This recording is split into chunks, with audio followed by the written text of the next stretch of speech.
Hey, do you struggle with accountability in your workplace? If you're like most leaders, you absolutely do. In fact, it's the number one question I get from leaders when they invite us to come and work with their teams.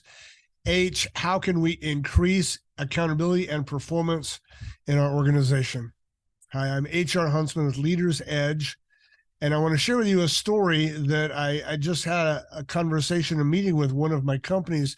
They called me in and said, in this particular department, we're having low accountability, low performance. Can you help us?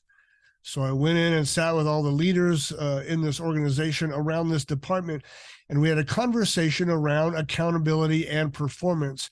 And I began to realize that they were not understanding what really drives high performance. So if you're taking notes, write this down. The key to understanding high performance and then accountability is going to be motivation.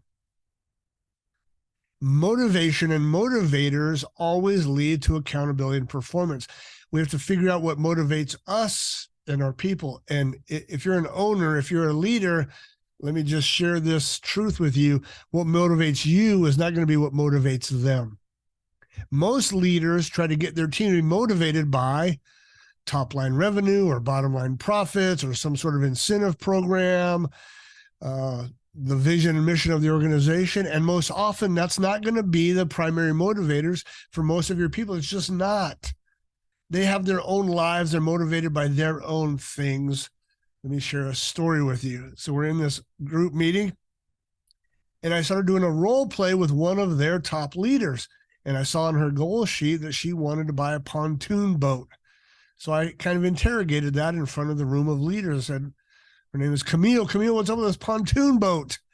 And she said, getting people, my family and friends out on the pontoon boat and having a great time and drinking and sunbathing and all the stuff like that just represents for me just a great family connection. See, her motivator is great family connection represented by a pontoon boat. So what I did is I took that pontoon boat and I said, okay, let's look at your success tracker and see how these key indicators here, if we can improve the performance of here, is going to get you to that pontoon boat.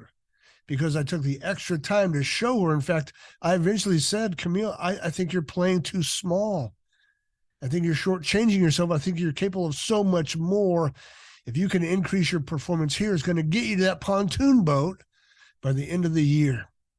A light went on that these particular behaviors led to these great connections on the boat. So does this approach take more time? Of course it does. Does it take an artful understanding of how people are truly motivated, what really guides and leads people? Of course it does. But listen, you're going to see a much higher degree of performance and accountability if you will help connect people to their great, deep motivators and desires. Don't think just your carrots and sticks are going to work. They're not going to work as well as you think.